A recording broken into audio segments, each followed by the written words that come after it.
Hello and welcome to another episode of the 81 All Out podcast. On this special episode, we have with us Andrew Fidel Fernando, who is the cricket correspondent for ESPNcricinfo in Sri Lanka. I'm sure everyone who listens to this podcast has heard of Fidel and read all his pieces that he writes from covering Sri Lankan cricket. Also on the podcast is Ashoka, who's AB Van on Twitter and part of the 81 All Out gang. Welcome, guys, to the show. Hey, dudes. Hey, Ashoka Sid, thank you for having me. It's very kind. Excited to be here. Fantastic. So, one of the reasons we wanted Fidel on the show is to talk to him about aspects of cricket journalism and cricket writing that we don't read much about or we don't know much about. There's a lot that happens behind the scenes. And as readers, we see the finished piece and we love it, of course. And but we don't know what goes into the writing of that piece and what goes into researching it and what Fidel goes through in the press box, what he has to the pressures that he comes under and the joys that he sort of takes in writing these pieces. So let me start off by rewinding a bit. So Fidel, tell us a bit about your early influences in writing. It seems that Fidel's writing, by the way, in my opinion, is very distinct in the cricketing sphere because it seems to come from a space that from a totally non-cricketing background. I mean, when I read pieces from him, I feel that this is not someone who has spent a lot of time necessarily reading on cricket, but also reading on other topics and travel and other subjects, and we can clearly see the influences that come in there. Am I right in thinking that way, Fidel? Are you an eclectic reader? Yeah, I am actually. I'm a very eclectic reader. I don't read a lot of cricket. I never had read a lot of cricket when I was younger. I think I read a lot of the classics. I think from Hemingway to sort of Kerouac type stuff to all the way to a lot of great South Asian literature as well. But I mean, I did read cricket. I read your stuff. I read Osman. I read Rahul. And I think the love of cricket writing really started reading those kinds of pieces and feeling that these writers were bringing the game alive for me in a way that had never come alive for me, before. In terms of, I would watch a match and then I would read a great report, a great match piece, and then it would make me think about things that I'd never thought about while actually seeing it. Mukul Kesavan is another one who I really enjoyed reading growing up. So that's probably where it started. And you're right. I mean, I think my role as a writer, as a cricket journalist, is not to maybe bring readers into the ins and outs of what happened on the field, but to make it relate to their lives. And so my approach to it is, how do I write about this day of cricket or whatever it is I'm writing about in a way that your ordinary person can connect to it. That's an interesting point that you bring up, because given the amount of cricket that's played these days, do you also feel a certain pressure to watch a lot of cricket, because there is cricket going on every day in different corners of the world? And do you feel that as a cricket journalist, it is incumbent upon you to watch a lot of cricket and be informed about it? Or are you somebody who would rather take a step back and maybe take a break and do something else and then catch up on what happened by reading about it? No, I'm definitely one of the people who switch off. I think it's really important to me for my mental sanity, if no other reason, to try and step away from cricket and do something else, have a life outside of cricket. And I also find that it's a really interesting way. The players that I relate to most when I talk to or I interview are the ones who've had a life outside of cricket, who can talk to me about different aspects of what they go through, day to day. We can have a conversation about something else other than cricket. That's a great lead-in to a cricket interview. I always find that if you can talk to someone for 5-10 minutes about something that you're mutually interested in, then suddenly you have their trust. You have a relationship going that's outside just the mere professional reason why you're there. And I find that with a lot of interviews that I've done, that having that other thing that I'm interested in, that they're also interested in, makes a huge difference to how the cricket interview actually turns out. During the whole Sandpaper-gate last year, I was on holiday with my family in a completely remote place. Turned up, did not check internet, did not have any access to Cricinfo or anything else. I checked my phone after I get back from there, and suddenly Smith and Warner have been banned for a year, and my jaw hits the floor, and then I catch up. So that is quite a common story. So I do definitely switch off a lot, and I don't watch all the T20 leagues. That's not for me, but it is important to be well informed, so I do read a lot. So you were the guy who was living under a rock when Sandpaper-gate was happening. Yeah, well, underwater actually. I was on a diving trip, and I was just having the time of my life. And then I got back, and I actually could not believe the headlines. I thought that I was checking if it was like if Cricinfo was doing an April Fool's Day something because it was near the start of April. And I just did not comprehend why Smith and Warner could have been banned for a year, and I had to catch up on all of that, and found it both entertaining and intriguing from just why Australia would go down that route. The people who were following the news during the Sandpaper-gate felt that they should have been taking a vacation. I mean, it was covered to an extent where further coverage was not possible at all. The scrutiny that the Sandpaper-gate got kind of eventually led to the punishment, right? The punishment was for the publicity and not for the crimes that were committed or whatever that was. There's no proportion. Yeah. I see what you mean. It was basically a trial by the public, and the public's reaction, and then also the ICC went a step further than that, and they brought down all these very harsh ball tampering rules, when I think a lot of people in the game know that ball tampering is quite a widespread thing and that a lot of teams do it. But the ICC sort of reacted in this very moralistic fashion because of the coverage that Sandpaper-gate had got, as you said, and also because of the public's apparent reaction to it. I don't regret being away for that couple of weeks for sure. It's really interesting because if you go to YouTube from 1992, there is a interview with Imran Khan on BBC, and it's like one of those hard talk interviews, and then there's a person asking the interviews, and then there's Imran Khan who's sitting under the limelight under the spotlight on a chair, and then in the audience you have all these former cricketers. And he's being grilled about ball tampering because 92 was when Pakistan, Wasim and Waqar and all these other bowlers were accused of ball tampering. And Imran is being grilled about it. And then he says, he wrote a piece in the Telegraph that said that I did pick the seam of the ball once. And a lot of people in county cricket have been doing it forever. And, this is not something that people need to make a big deal about. If at all these Pakistani bowlers did it, then why not punish the thousands of other people who have also done it? And it's an amazing discussion. I can link it at the end of the podcast. But I feel that this was 92, but today there is no possibility even of that having such a discussion. I mean, can you imagine Steve Smith or David Warner coming there and saying, other teams also use sandpaper? And then it's just inconceivable to even have a rational discussion with players now. So the volume is so high. So in a way, it's good that you go away, because when you come back, even though you're catching up on what happened, the intensity is still not as high as it would be if you're following it real time. So, which brings me to my next question about, can you talk about your typical day when there is no cricket going on? Because a lot of people know what you do when the match is on. They read what you write. But sometimes there's no match, and maybe there's no news to file as well. There's nothing that you write. So what do you generally end up doing?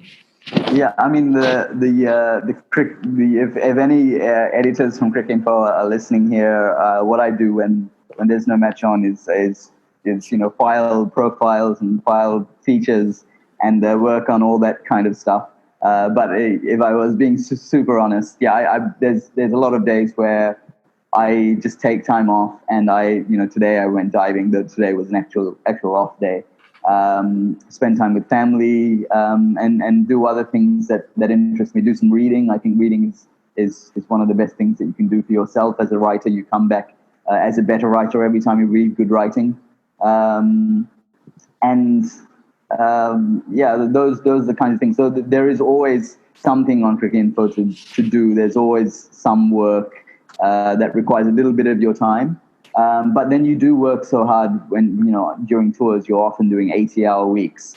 So I used to feel a little bit bad when in my early years of Cricinfo, when I was taking, when I had days when there wasn't match coverage, I did feel bad that I wasn't working an 8-hour day, but then, you do enough 80-hour weeks to think, okay, it's fine for me to have a bit of a light week this week. Because there was so many, there are match days sometimes when you're filing 5,000 words, and so it's okay to take a little bit of a break when there's not that much happening. So, from my experience of full-time cricket coverage, I noticed that on the day that I used to get off, I was so exhausted that all I would want to do is sleep or laze around or just basically do nothing. I wanted my mind to have complete rest. And then the next day it was again back to work. So does that sort of fatigue begin to set in for you as well, or have you found a way to bypass that? No, I think fatigue-wise, I don't really get too fatigued. What I do need is I need my mind to engage on something else. So if it's a different project, I really enjoy cooking as well. So on my days off, I'll make curry powders and five spice and all these kinds of things that we need for our kitchen. I'll learn how to cook a new dish, or I'll do something like going scuba diving, which is a very sort of mental, intense activity, but it engages your mind in a completely different direction. I completely understand the exhaustion side of things.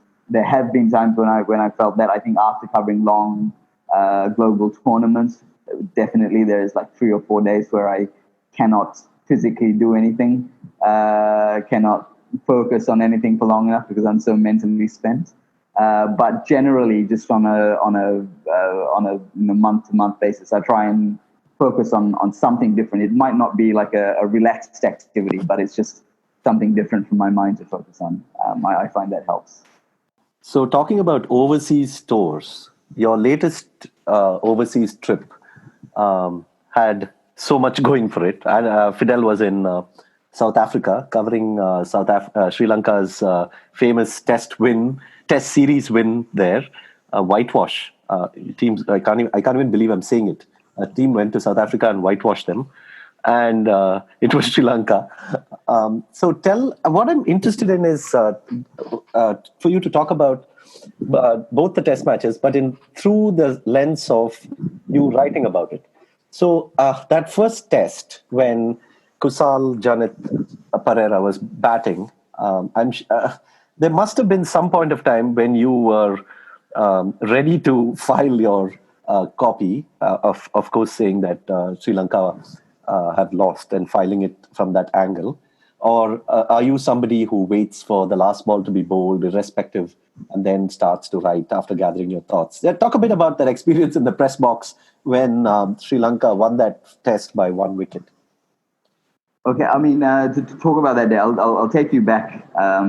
So when it was announced that Sri Lanka was having these 3 back-to-back overseas Southern Hemisphere tours, New Zealand first, then Australia, then South Africa, when that was announced, I thought, actually, you look at the venues that Sri Lanka are playing in Durban, Port Elizabeth, the 2 most spin-friendly venues in South Africa, the 2 slowest venues in South Africa. I thought at that point, months before, that maybe Sri Lanka had a chance.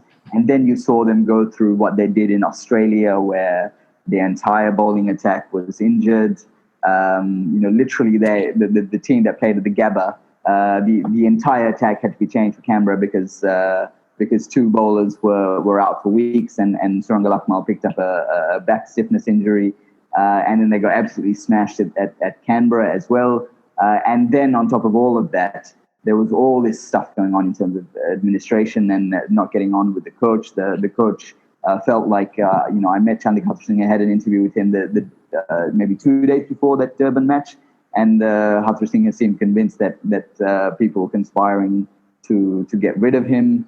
And then on top of all of that, there was a new captain. Dimut Karunaratne had just come in, and the conversation I had with Karunaratne the day before the match also was quite a depressing one. I mean, he was just saying, well, what are we going to do? All I'm trying to do is get the team out to dinner. That's my number one goal at the moment. Forget anything that's happening on the field, because I just want them to gel and to forget about everything that's happening, and to sort of focus their mind on just being together and having a meal together, because maybe then they'll relax and all this other stuff that's happening around our team can be forgotten about. And when we go to the middle, we'll be refreshed and not be weighed down by all these extraneous things. So I went into the coverage of that test thinking these guys have no chance. I mean, I think you'd be completely irrational not to think that. And then they did well on the first day, and you thought they've done okay, but there's still a long way to go in the test match. But the important thing is that they kept hanging in the test match. Ambul Denia's 5-wicket haul in the second innings was pretty key. But then they get down to, I think, 78 runs to get with 1 wicket to go, and Kusal Perera and Vishwa Fernando batting at the other end. Again, I'd completely written them off. What I had done is when you're riding on a test match day, especially an exciting finish like that one was, you sort of rank stories in your head about what you could do. I thought maybe I'll write a story about South Africa. South Africa continuing their home dominance. They'd been beating Pakistan. That series they'd won 3-0 against Pakistan that summer. And then Dale Steyn bowled that wonderful over where he got 2 wickets. And I'm a big Dale Steyn fan. I love watching him bowl. I think he's probably been the greatest spectacle that we've had in our sport over the last couple of decades. And that over had everything in it for me. And so I started writing a paragraph about Dale Steyn. Turned out that I could use that one later on, because Kusal Perera's tussle with Dale Steyn was really the one that defined that innings for me, because he not only quelled Dale Steyn at his most hostile and when Steyn was doing well against other bowlers, and then those 2 sixes towards the end of that innings just sealed it. I mean, those were just audacious in the extreme, and you couldn't quite believe that Kusal Perera was deigning to hit this all-time great bowler over mid-wicket when he hadn't even bowled a bad ball. I mean, either of those 2 balls were remotely bad deliveries. And so that, thinking about Dale Steyn earlier on in the day, got me into the mode where I needed to write about this battle between the 2 of them, and that needed to be sort of central to the story. And then it's just about relying on your experience as a writer. I knew that I had to write something dramatic, because what had happened that day was really dramatic. And whenever something dramatic is happening, what I try to do is I try to go out into the stands and watch it from the stands. Because when you're in the press box, there's glass in front of you. You're not hearing it as well as you should. You do have better access to replays, but you don't really get a feel for the game. You don't sort of get it flowing through your veins in the same way as you do when you're out in the stands and you're watching it, and you're hearing the crowd's reaction. You're hearing the batsmen call to each other. You're hearing the bat on ball. All of that brings you closer to the game in a way that you never really feel in virtually any press box in the world. And so I did that, and so it was then just a case of channeling that into my story. And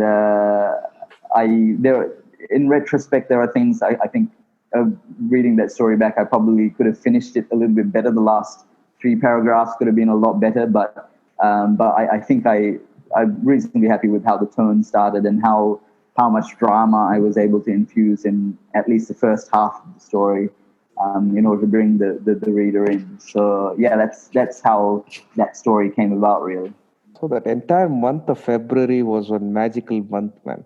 I mean, even if you go back to December, where India won a series in Australia, and we began January with one insane innings from Tisara Perera in the ODIs in New Zealand, and just before that in the tests, I think Angelo Matthews and Kusal Mendes played a day out without getting out.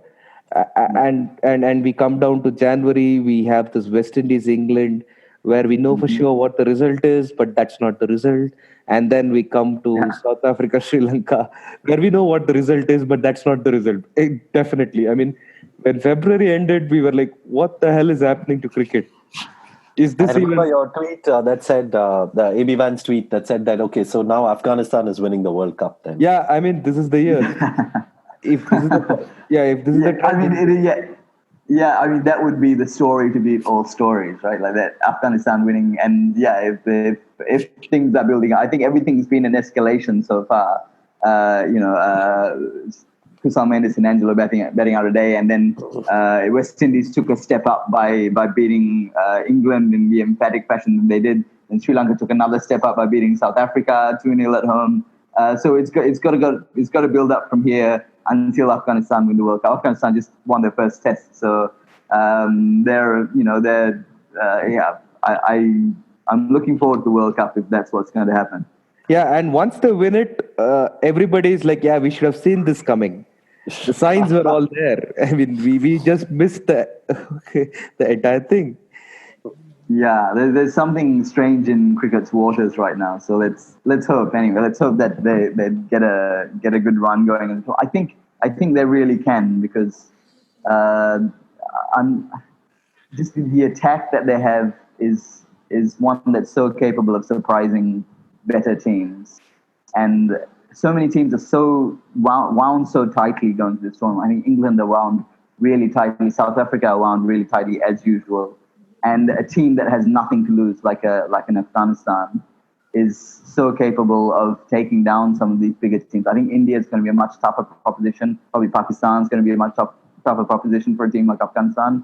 But the teams that sort of overanalyze and overplan and have a lot of pressure coming from their media and their fans at home, those are the teams that I think Afghanistan can really aim at and take a really good run at during the tournament. So yeah, I hope that something magical happens there. And last time there was one such format in the World Cup, in the '92 World Cup, a team that was literally like packing the bags came back and won it. So why not? Talking about these upsets, that as a writer and a journalist, are you often caught between writing about the upset with a sense of surprise and wonder, and between having to actually finding reasons for this upset? As a writer, are you almost impelled to come up with that one or two reasons why, the overarching story or the narrative that is it, or can you sometimes say that, hey, there's absolutely nothing we can do to explain this happened, and boom, that's it?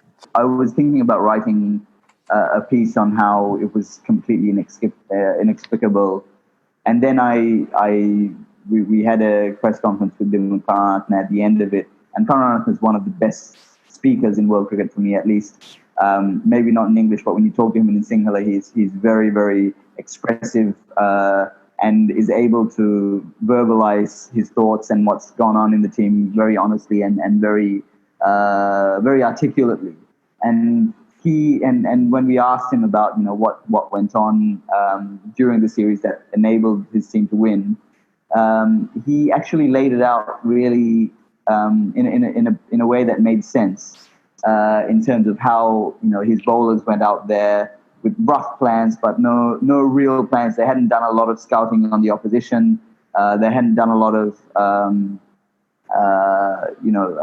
drilling down into what the flaws of a Quinton de Kock or a Faf du Plessis or a Hashim Amla might be. They just said, you go out there and deal with the situation that's on the field and bowl the way that you're used to bowling, which is probably a really smart thing to say to young, inexperienced bowlers, which is what Sri Lanka had during that series.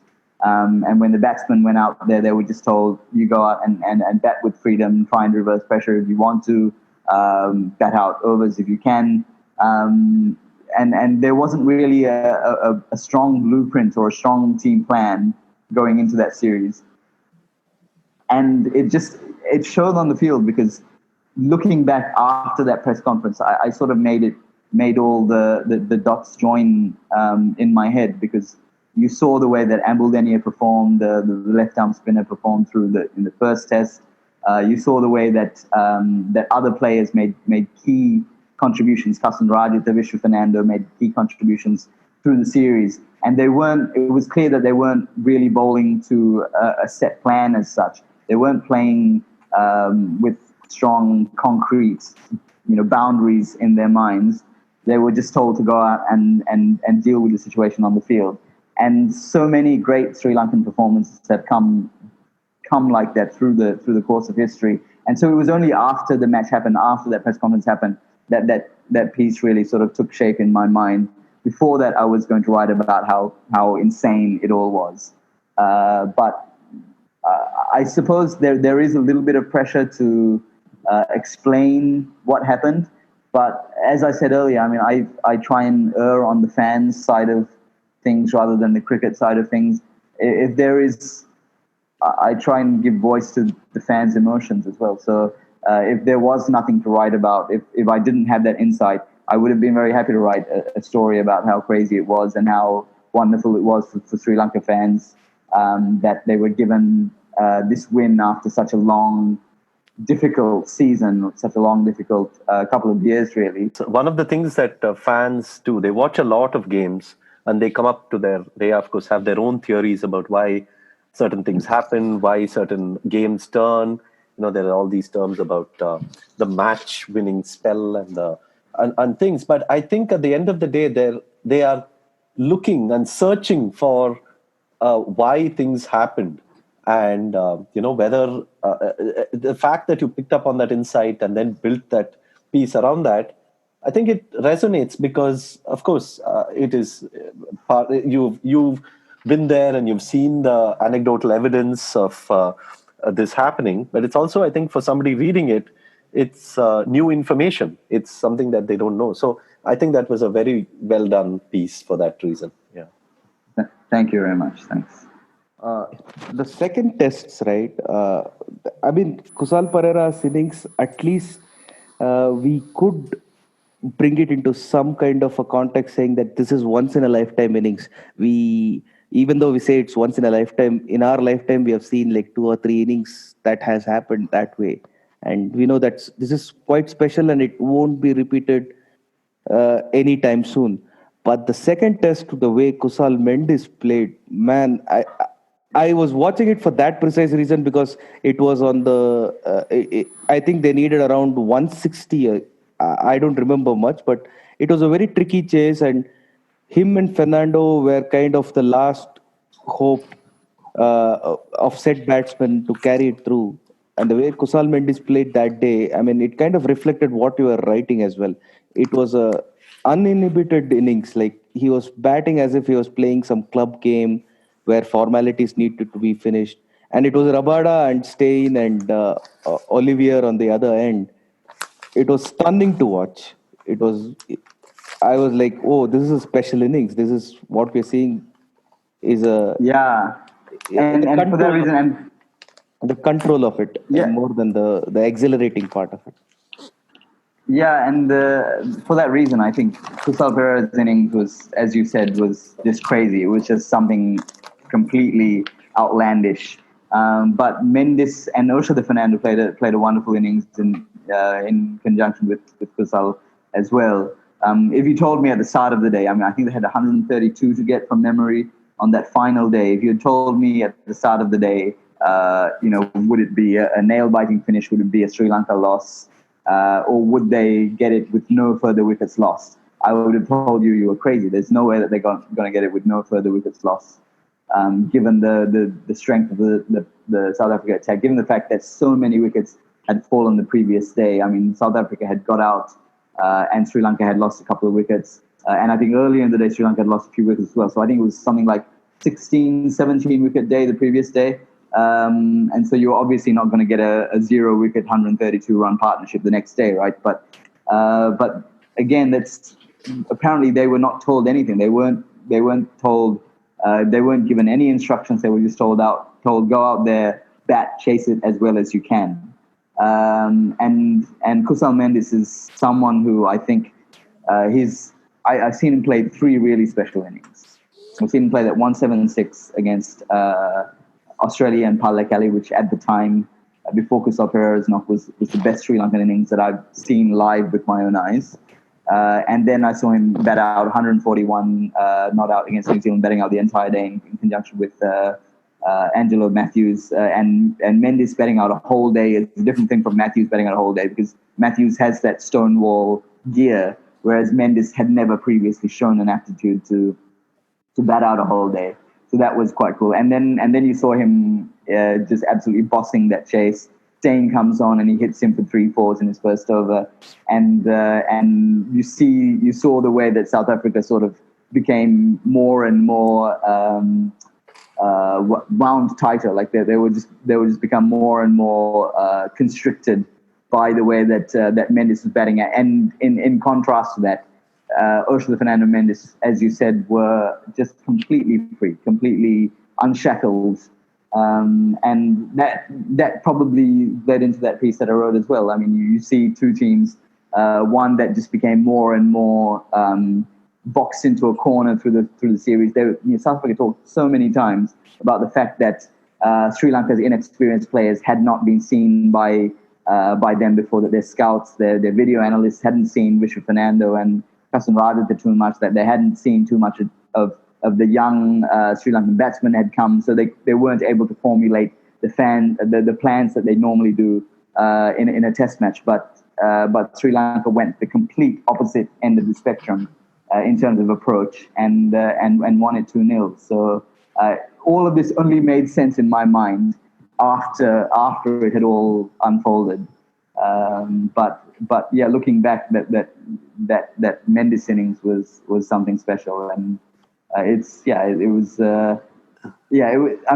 he's also such an elegant batsman to watch, as is Ursula Fernando. So that was great as well. Yeah, but I'm a big fan of Dhananjaya De Silva, because the 176 that you mentioned, I think Dhananjaya was at the other end, and in that partnership, and also I think Dhananjaya had made 100 in India when he was batting with Roshan Silva, if I remember right. So yeah. I have like a cricket crush on Dhananjaya De Silva, because he embodies what we Tamil people call assault. The assaultness of it all is I don't know how it translates in English. I can't remember the English. You should try and translate it though. Yeah. Would laconic be the word? I mean, laid back, laconic, relaxed. Lackadaisical, but not in a negative way. I would say more like you're like Mark Waugh is probably classical assault, right? I mean, it's that laid back, insouciant kind of batting. I get you. Yeah. Which brings me actually to, Dhananjaya De Silva is a good segue, because one of the things that Fidel does is very well is write long player profiles. He's written quite a few of them for the Cricket Monthly as well as Cricinfo. And my personal favorite is the one he wrote about Rangana Herath.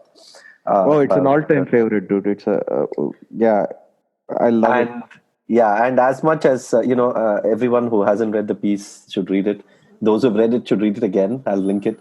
And I think what's really important for cricketers is, I'm not saying it's important for their careers or anything, but for a fan, it's as important to have pieces like that as it is to watch Herath bowl, because on the one hand, you see what he does on the field, and then on the other hand, you actually see the big picture and where he's from and how he lives his life and how he speaks to, interacts with his neighbors. There's one fantastic bit in that piece about how he is talking to a couple of neighbors, and they're talking about trimming a jackfruit tree, and then Fidel goes into explaining what the jackfruit tree means in Sri Lanka's cooking and in life. And it's I think, as I spoke, the rhythm of the piece has a very Herathian tune to it. And I want to ask, talking about that specific bit, I notice this in many of your profiles, is that in that Herath piece, when you're obviously the bystander there, but when he is talking to his neighbors, and when they're talking about this tree and jackfruit tree, and then when they're talking about whether he's retiring or not, you quote that whole exchange, verbatim. So what I want to know is, as a writer, are you, constantly, you have a little notebook in hand where you're noting down what people say, or do you have a recorder, or is it something that you immediately went and sort of transcribed? How does it work? Because I'm just trying to see from the writing point of view. Yeah, as soon as I saw that exchange happening between him and his two neighbors, well, one neighbor and a neighbor's friend, I knew that was going in the story. I knew straight away that this is, as soon as it started happening, actually. And so I don't take many notes. I don't take many physical notes, but I have a pretty good memory for conversation. And so I knew exactly. I could play I can still play that same conversation over in my head about how exactly it went, because I made a mental note as soon as it started. I'm like, I've got to remember this. This has got to be in the piece, because it was just so Rangana Herath. Because he was slightly embarrassed by it all. So his neighbor was saying, they started talking about the jackfruit tree, and then as soon as his neighbor switched around to talking about his career, Herath was sort of embarrassed by it all, and didn't really want to go too deeply into it. But he was almost making excuses to his neighbor about why he had retired from limited overs cricket, and it just captured his personality so perfectly. And yeah, from like a process perspective, I just knew that I had to put that in. No, I don't make notes. I generally come home. So I came home from that day and I wrote up like a skeleton version of that paragraph while it was still fresh in those few paragraphs while it was still fresh in my head. And then I fleshed it out later when I went back to write the whole piece. But I'm not a big note taker. I find, for me personally, I think a lot of journalists, a lot of writers are different. I find note taking gets in the way of me actually engaging and interviewing the subject, because what you want to do, especially in a feature interview, especially when you're writing a big story on them, and you want to capture them as they are, what you want them to do is you want them to interact with you as a person, not as a journalist. You don't want them to be reminded that you're actually in an interview, and you want them to be as honest as they can be. You want to be sort of a friend almost in that situation where you're talking to them and they're just interacting as they would with anyone else. And so for that reason, I don't take a notebook with me on these, but I do come home and write notes up as soon as I'm done with it. So for two reasons that particular article found a great resonance. For the first reason, like having not been to Sri Lanka at all, I kind of imagined Herath being the locale that you portrayed in that article, very similar to somewhere. It could have been somewhere in Kerala or somewhere near the Western Ghats, and it would have fit perfectly, right? I mean, it's a kind of a rural setting, semi-rural setting, and it's kind of a laid-back area where this great cricketer is kind of spending his life, and I kind of made that adjustment, and I could picture that perfectly. I mean, the whole article ran as a film in the mind. And for the second reason, that this kind of scene is, I don't think is possible in India. I mean, if a player gets 400 wickets, 400 plus wickets, and is a bona fide legend of the game, he's not going to have like a laid back life. This is not going to be possible in India. But so it's also intriguing in a way. that this is happening in another country which is playing cricket, and players are allowed to have a semblance of a normal life. So, in a long and roundabout way, I'm trying to pay compliments to Fidel, saying that, yeah, like that was Yeah, one of the few articles that stay in mind. Like when I say, yeah, that Herath piece, and sometime before, I keep making fun of the other piece about Chandrapal, which was also a fantastic one. But yeah, I Was that occasionally Rahul make, Bhattacharya's piece? yeah, the Rahul Bhattacharya yeah, piece on Chandrapal. yeah. Actually, I read so much of that. Every time I try and bring, uh, every time since that Chandapal piece went up, that Rahul wrote, I try and bring a sense of place into one of my pieces. I almost inevitably read that uh, wonderful like section of that Rahul piece about how he's lying on the hammock with his daughter, and the guy selling vegetables comes past, and the guy who's sort of asking for money comes past, and it's just such a beautifully atmospheric piece of writing. And I'm not just talking about like not just cricket writing, but it's just a wonderful piece of writing, in general. That Rahul Bhattacharya piece, I think it's just, I think it's one of the best profiles of any kind that I've ever read. So I did go back to that, and that was sort of a reference point for me while writing that Herath piece. Probably I've read that Rahul Bhattacharya piece so many times. Uh, while writing the Herath piece, for sure, that was a reference point for me. So it's interesting that you made the connection as well. But No, in general, I mean, what you were it saying. was completely subconscious because I didn't plan to make that connection. It just came popped Yeah. into my mind that, yeah, that these two are of the same genre, as it were. Yeah, and it's probably because I've ripped him off completely and I owe him royalties or whatever. But yeah, it's that's part of the reason. But going back to what you were saying earlier about Sri Lankan and about Sri Lankan cricketers, very few Sri Lankan cricketers have the kind of life where they're sort of completely besieged all the time. A lot of them can have normal life, which is why I think it's fun to be a Sri Lanka cricket correspondent, because they don't really get a sense of being. There are a few cricketers who are sort of larger than life or think that they're larger than life in Sri Lanka, but the vast majority are very relatable. You can have a conversation with them, and they have a sort of rapport with not just with journalists but with anyone. They have a natural way of talking to each other. They never they very few of them get too big or try and talk down to anyone, and that's great in terms of access. Like as a journalist, I'm super lucky that when I was writing another profile that I did was about Kumar Sangakkara, and this was when he was at the absolute peak of his powers, really, like at the end of his career, where he was scoring hundreds for fun, and I was able to spend a couple of days with him, and that kind of access you probably don't get too many places in the world, because you don't have the sort of culture around cricket that we do in Sri Lanka. So I'm very, very privileged in that way, in that I'm able to have those kinds of conversations with players. Which brings me to your favorite topic, Fidel, which is the Sri Lankan cricket administration. I think a few people have created such a comedic portrayal of it as you have. I mean, I often read your tweets about it or read your pieces about it.